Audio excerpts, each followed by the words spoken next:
Time for another check-in with the State Senator John Keenan of Quincy for an update on all things Quincy and Beacon Hill. Hey, John, nice to see you again. Good morning, great to see you. Actually, good afternoon, great to see you. That's right. Here we are again, still Zooming, and I know the legislature is still working that way too, right? Yes, yeah. In fact, even more so, there's been a greater emphasis on staying out of the building because of some individuals in the building who have tested positive. So there's a greater emphasis to continue to do things remotely.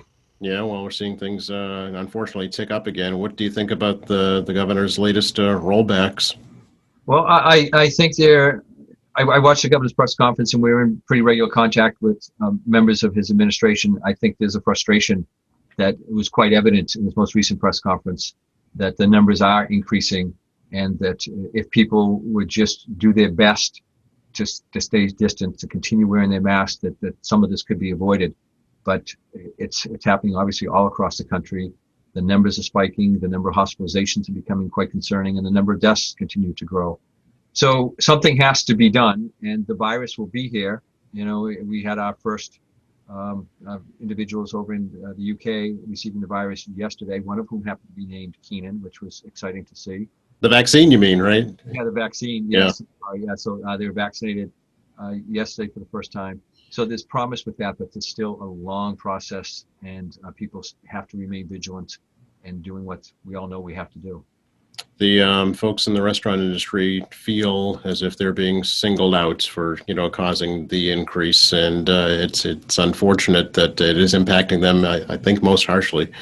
It absolutely is, and it's tragic. Restaurant businesses, in so many cases, are truly small businesses where people put their entire life savings and every waking hour into them, and to be in this situation is really, really terrible for them. We have tried at the state level to provide as much support as we possibly can, but a lot of it comes down to whether there will be additional stimulus money from the federal government that can make its way into the pockets of those who are running restaurants and other small businesses, that help them get over the hump here. It worked initially, and we haven't had that second round of stimulus or relief from the federal government. It's desperately needed. I know the talks are ongoing in Washington. I'm hopeful that they'll finally bear some fruit, and we'll be able to help those individuals. And in the meantime, doing takeout to help them is something that we can all do. But it's really a terrible situation. Can you give us any insight into the state plans to distribute the vaccine? I know the governor will be speaking more about that today. Yeah, so they have been working on this for quite some time, and in the state budget that we just passed, we had funding in there to assist with the dissemination of the vaccines. So it's a complicated undertaking, but we do have an infrastructure, a pretty robust infrastructure in place here in Massachusetts, because we have a great number of healthcare entities, both large and small, and so everything will be utilized in terms of how to get this out. The governor will release his plan, and then we'll move forward. The key is making sure that we get it to targeted, most at-risk populations first, and then we branch out from that. But I think that the bigger message has got to be that we need to do this, and that people have to take this vaccination if we want to move through the next few months and into next year in a better situation that we're in. And there's some interesting studies out there and reporting out there that show, because our levels are so high right now, while the efficacy of the vaccinations are what they are, the impact more in terms of across the country will be less, because we've got so many people who are at risk presently, and who have the virus and are being exposed to increasing numbers. And so while on an individual basis, we know the effectiveness of the virus, but its impact on how we combat this is lessened, because we're going into it really in a tough situation. Yeah. Kind of intuitive, but will people have to pay to get a vaccine? The goal is not to have them pay. And I think some of those details are still being worked out, but the idea is, let's just get this thing out there. And so that's the primary focus at this stage. If you mentioned people pay, you open up a whole thing about what if people can't, but they're at greater risk. So the objective and the goal is to make it readily accessible to people, and it's free. And if not free, then certainly that's covered by insurance. Yeah, I know there's already a disparity when it comes to testing. Some people can get free tests, others have to pay depending on where you live and what kind of health insurance you have. So, I'm sure you don't want to see that with the vaccination program. We want to encourage widespread use. Can we talk? You mentioned the state budget, which was kind of passed unceremoniously recently. Usually there's a lot of fanfare about it and the reporting on it. Of course, it was 6 months late. That's part of the problem, right? Right. And so why it was unceremoniously passed, because we are 6 months into the fiscal year, and we were doing budgets on an interim basis throughout. And so the idea of a 12-month budget is something that we weren't focused on. We were focused on getting through the summer months into the fall, seeing where we stood financially in terms of revenues, and then crafting a budget that will carry us through the end of the fiscal year, which is June 30th of 2021. And the budget is crafted to reflect what we've done to date and what we hope to do over the course of the next several months. It ended up being a better budget than what we anticipated. Revenues performed better than what we feared. Still not where we'd like them to be, but we were able to do a draw from our stabilization account, utilize some federal money that we had wisely saved, and with that, we're able to provide a balanced budget that is an increase over last year, and the increase is mainly driven by greater funded needing for mass health. With this pandemic, we have seen more people lose their employer-sponsored health insurance and end up on mass health. So a significant portion of our budget increase goes towards funding mass health. But the budget overall is up. We were able to do it with a combination of stabilization funds, federal funds, and the challenge will be next year if we don't get additional federal funding FY22, which we are now in the budget process for. That's going to be a very, very challenging time. A highlight of the budget for me is that we were able to provide to our communities here in my district, in Quincy, Braintree, Abington, Rockland, Holbrook, and indeed throughout the Commonwealth, essentially level funding for local services so that we wouldn't have to have layoffs in police and fire and with teachers and librarians and DPW workers. So we were able to provide level funding to our municipalities, in some case an increase because of cost of living. And we didn't think we were going to be able to do that back in last March or April. We were advising our communities to plan for cuts somewhere around 10%. So that we were able to provide that local aid is good for taxpayers and good for those that deliver our municipal services, our critical services. Does the budget include any tax increases or additional fees? No, nothing of any substance. One of the things it does is it does accelerate the collection of sales taxes. And so that was a one-time boost for our budget of $200+ million, but that's not a tax increase. So there was no increase in the income tax, nothing of that sort. So we were able to do it again with a draw from our stabilization account and some federal money. And fortunately, we were able to draw less from our stabilization account during this crisis than we did in the last crisis back in 2008 and 2009. So, and we had a relatively robust rainy day account, and we built that up over the years, and that work of building it up really helped us out this year. As you know, the budget process here in Quincy is being finalized as well. There was talk about utilizing more free cash stabilization to lower taxes. Do you think that was possible at the state level as well?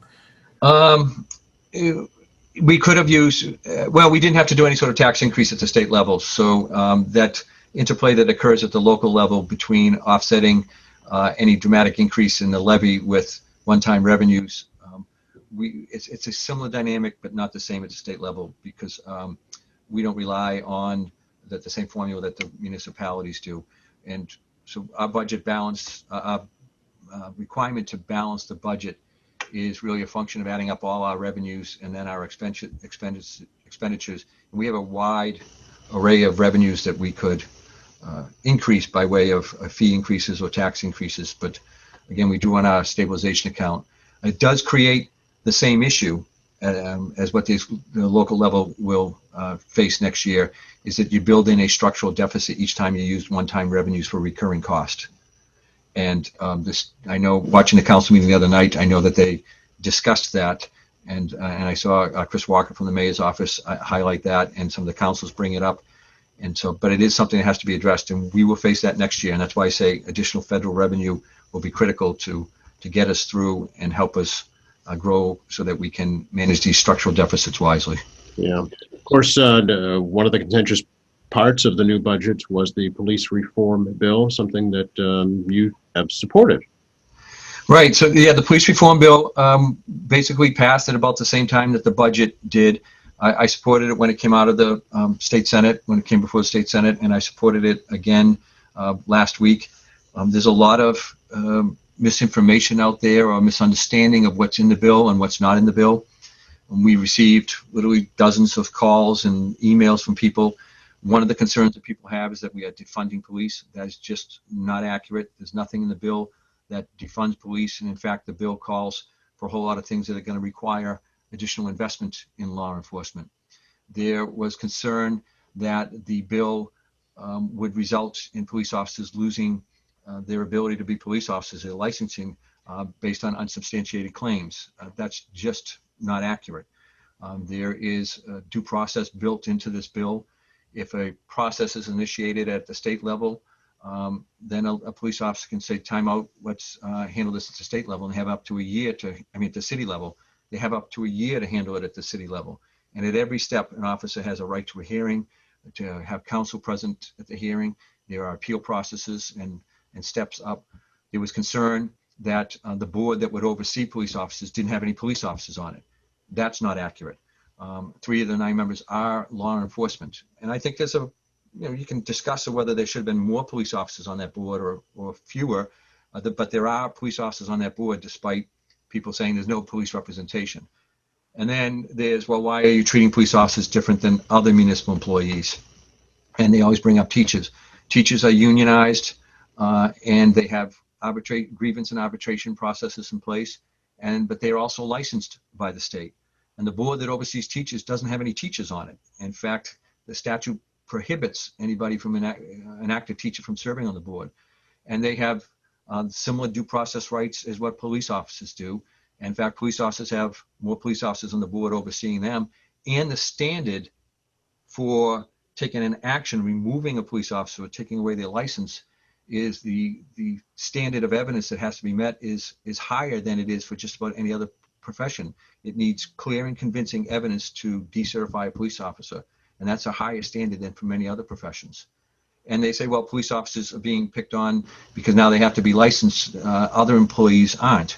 Teachers are licensed. People who work at the Department of Public Works, in the water department, and in other departments, whether they have a commercial driver's license or some sort of hoisting license, they're all licensed and overseen by a board. Public health nurses are. City solicitors are overseen by the board of bar overseers. So you just go down the list. In most positions that within our city government are regulated and subject to licensure, and the police will be as well. So we hear a lot of those things that are out there, and they're just not accurate. With the bill, we try to strike the balance of making sure that police officers receive the training and education that they need, and that there are regulations in place that put a check on some of the practices that we've seen and other places in the Commonwealth and throughout the country, and that really promote a good policing. We're very fortunate here in Quincy and in my district and in most communities in Massachusetts. We have outstanding police officers, but we cannot deny that we have problems here in Massachusetts. And people don't like when I bring this up, but the response has always been we're being punished for what happened out in Minneapolis. Well, we have a police department here in Massachusetts, the second largest, I believe, in the Commonwealth, the third, in Springfield, which the Department of Justice investigated. We continue to deal with the scandal in the state police on overtime and detail fraud. We had the past president of the state police on an unrelated matter, unrelated to overtime and detail, indicted for corruption. We have one police department fairly near here where half the police department had to be suspended for fraud issues. And there's a long list of those things. And again, fortunately, they represent a few officers, not the great many that do go in and do their work. But I constantly hear from police officers, and I agree with them. Good police officers don't like bad police officers. And this bill is designed to make sure that we support those good police officers and address these situations that arise when you have bad police officers. One of the concerns I hear from folks in law enforcement is that it will deter people from getting into law enforcement in the first place out of fear of being sued. Well, and right now, a police officer can be sued for just about anything, as can I, as can any of us. So they don't have any protections presently in place relative to being sued. They do have the ability presently under law, when a lawsuit is filed, under court decisions, when a lawsuit is filed against them, to seek to be dismissed under what they call qualified immunity. And that was a big issue back in July when the House and Senate passed their respective bills. In this bill, the final bill, the qualified immunity is addressed in two ways. One, an officer will not be able to avail themselves or assert qualified immunity if their offense had resulted in the loss of their license. Basically, if they had been, a felony offense, they would not be able to then, in a civil matter, assert qualified immunity. And the second thing that we did in this, and this is a reflection of some of the work that was done back in the spring and into the early summer, was that we sent the issue of qualified immunity to a panel of experts to review and to make recommendations on how to best implement qualified immunity, make sure that it protects officers, but at the same time strikes the balance where it's just not a blanket reason to get out of a lawsuit. That was requested back in July by law enforcement. Myself and 13 other members of the state Senate supported an amendment to remove qualified immunity from our bill and send it to the committee. And this bill now does do that. So, yeah, I know I've heard all kinds of things that if somebody breaks somebody's ribs while giving CPR, they're going to lose their home. Just not true. That claims they're going to lose their license and lose their home for unsubstantiated claims. Not true. There are processes in place, as we talked about earlier. So, yeah, we want to make sure that we continue to attract quality officers, that we give them a working environment that is supportive, that allows them to not have to deal with the impacts, the negative impacts of bad officers, and that policing as a whole will continue to move forward. And the great work that they've done will move forward to reflect the changes that we deal with in the society. Will the new bill require any investment on the part of cities and towns, financial investment? It should be substantial at the outset. For instance, cities and towns have school resource officers. And that's another thing that we got a lot of emails from people saying, you can't believe that you're not going to allow police officers in the schools anymore. What this legislation does is that it allows a municipality to make that decision on their own, whether they want a police officer, a school resource officer present in the schools. And if they are going to do it, that school resource officer receives additional training on bullying, cyberbullying, relationships with administration, that type of training that they're going to need every day while they're in the schools. And so, we will work with providing and figure out a way to provide that training. Recently, we did put an additional fee onto car rentals where the money from that would go to police training. Now, car rentals have dropped in the pandemic, but there's also a lot of talk out there that we don't provide any funding for training and that we were cutting training. And I conveyed this information to several people. We've increased funding for training over the years, and we also tied it into a new fee to get additional funding for training.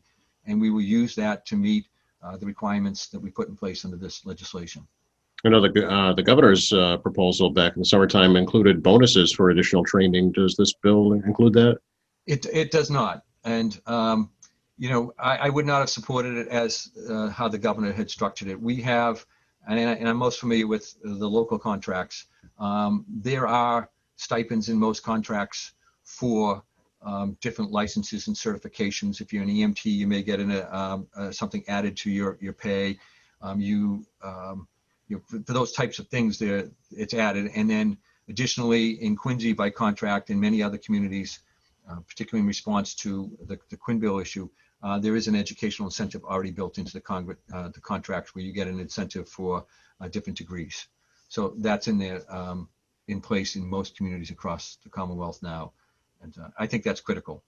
It does promote officers going to school and getting education and training, which is very important. Has the governor indicated if he'll support this? I mean, it's not veto proof, right?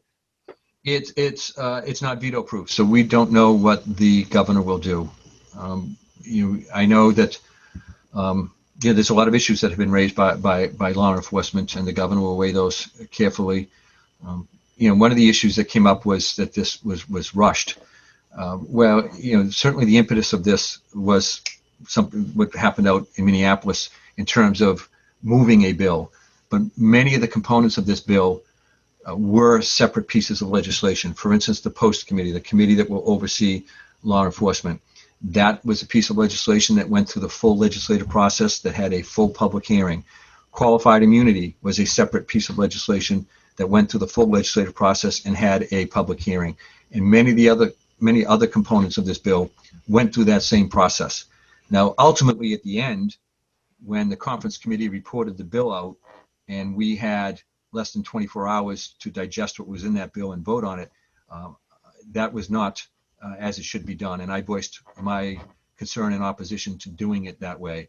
But nonetheless, I did have the opportunity to read the bill and to digest it, and to do so in the context of having spent a lot of time on it when it was before the Senate. Who will actually serve on this new commission, John, and how will those people be appointed?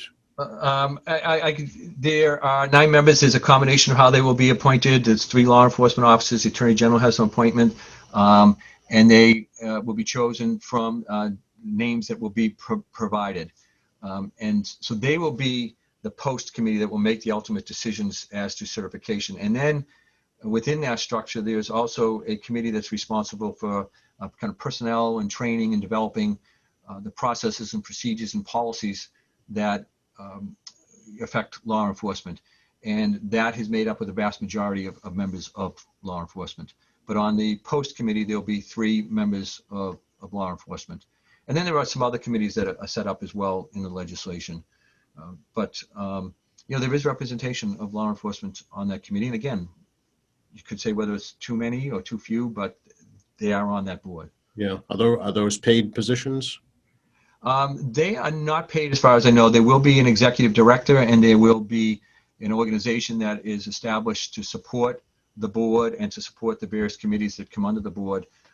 But I'd have to go back and check to see whether those individuals would be paid. I don't recall seeing a provision that they would be paid, but there will be an executive director and obviously an office established to provide support, and those individuals will be paid. Okay. And does this apply to just new police officers or existing as well? Well, that's been the question about, if there's been issues of discipline in the past, will an officer now have to relitigate those matters, so to speak, before this commission? No. Okay. The information of past offenses will be provided and put into a database, but this is prospective, and the training requirements will be going forward, obviously. So much of it will be, and it will take some time to implement this as well. And that was the other issue that was raising concern about law enforcement. They were concerned about their disciplinary matters being put out in public, and that they were being singled out for that. Well, first, their addresses and so forth, that personal identifying information, as far as where they live and so forth, that will be protected. But if there are incidents that have been sustained, they will be, part of the public record, and that's no different. You can go online right now and go and see whether a doctor or a nurse or a lawyer or teachers have any sort of disciplinary actions against them. As a member of the board of Bar Overseers, as an attorney, somebody can go on there and find out whether I've had any disciplinary actions against me. They can go to the Ethics Commission and request to see any actions that have been taken against me, and those are public. They can actually request to see my personal financial filings, and any complaints against me are public record. Same with office campaign political finance. So, it's just, and a lot of most states do this, and but we're very sensitive, obviously, to the privacy concerns of law enforcement officials and their families, and that is a priority. Interestingly, the Quincy delegation was split on this matter, which doesn't happen very often. Did that surprise you? No, it was it was a difficult decision, I think, for all of us. And I think it got to the point where we weighed, the pros and cons, and we each made our individual decisions. And I'd say if there was a common element to how we view this is that we all value and respect the work that our law enforcement officers do here in Quincy, so as a delegation. But we just obviously had different perspectives and different views and different objectives in terms of why we passed this. I haven't talked to the delegation as to why they voted. I don't know why Representative Mariano voted the way he did, or Representative Chan or Ayers voted the way they did. We didn't discuss it. We individually looked at it, weighed everything, and made our individual decisions. And they were tough decisions, absolutely. And but we made those decisions, and I made it doing what I think is best to continue to ensure that our law enforcement officers remain the best in the country. We can't ignore we have problems. We have to address them. We have to be proactive. We have to stay ahead of the curve, and we have to provide police officers with resources and training and education that they need to stay ahead of the curve. And I know that they feel like, given everything that's going on these days, that they're just at the vortex of everything swirling around, and they don't feel that they're being supported. And I can understand that. I can disagree with it. I can understand their concern. As you know, I have many members of law enforcement in my family, so I fully understand it and I respect it. But the goal, from my perspective, is we've just got to make sure we stay ahead of the curve. We live in a rapidly changing community and a rapidly changing country, and we've got to stay ahead of the curve. All right. There's a deadline, is there not, for the governor to make a decision? Yes, I think it's this Friday, but I'm not positive on that from the time that we voted and filed it with him. All right. We'll wait and see. We talk about the MBTA, John. Sure. Another set of problems there. Yes, everywhere you look these days, there's problems, unfortunately. So the MBTA, the status is now is that the MBTA management, the general manager Steve Popczak and his team put together a program to address what is expected to be a pretty substantial budget deficit. The budget deficit is between $500 and $600 million, close to $600 million. The last estimate I heard, I think, was $584 million budget deficit. And so the MBTA was looking at that deficit and looking at ridership and realizing that ridership had dropped significantly, and yet they were still providing service as if riders were riding it as they were last December, January, and February. Before I think the governor said there were empty buses or buses with one or two passengers on them. Yeah, and some routes, absolutely. And other routes, the number of people riding the buses has dropped, but has started to climb again. And it also depends on green line, blue line, orange line, and red line. There's different numbers that are riding those. And even then within, for instance, the red line, utilization at the stations is different. But across the board is down, and is down significantly. Commuter rail is really down. And the ferry that was running out of Hingham at full service levels at some point had 7 people on the course of the day using the ferry. So the MBTA came up with a utilization-driven approach that they would cut back services, and they would do so over a series of months, depending on the type of service. They were prepared to present that proposal to the Fiscal Management Control Board. Last week, they postponed it for a week until this Friday. I think it's next Monday, the 14th, I believe it is, that they will present it. And there's hope that something will change in the meantime, particularly that we will get some federal funding. I've reached out to our congressional delegation, asking them to push as hard as they can for federal funding for transportation so that we can avoid some of these cuts. But it's a difficult situation, and it's also going to be somewhat driven by the success of the vaccination and the success of us getting that vaccination out, and then people returning to work. And even if that works well, that people get vaccinated, that they have the ability to return to work, that we get the virus under control, there's still the issue of many people now wanting to work from home some period during the work week. And there's a lot of talk about companies looking at a 3-day, 2-day model where people will be in the office 3 days and at home 2 days. Well, that's a 40% reduction in demand on public transportation, on utilization, a 40% reduction, if you want to do just simple math, of impact on our revenues. We don't know what our post-pandemic work environment and public transportation need is going to look like. And so it's fascinating. I'd like to see us use this opportunity to drive people to our preferred modes of transportation. And if you look at it that way, ferries from certain locations are some of the most cost-effective, least subsidized, most reliable forms of transportation. And we should look at driving people that live in certain areas to a ferry rather than commuter rail, for instance, or subways, or onto our roads. So I've expressed that to the Secretary of Transportation and to the General Manager of the T, and said, let's take this as an opportunity to shift the paradigm and move people to its preferred modes of transportation. Yeah. Do you think if the cuts are made that some will be brought back? Yes, that question has been raised, and we have been assured that this is temporary, that is designed to save us, to kind of cut that deficit as much as possible, but always done with the idea that as utilization or the signs anticipating greater use are there, that those services will be restored.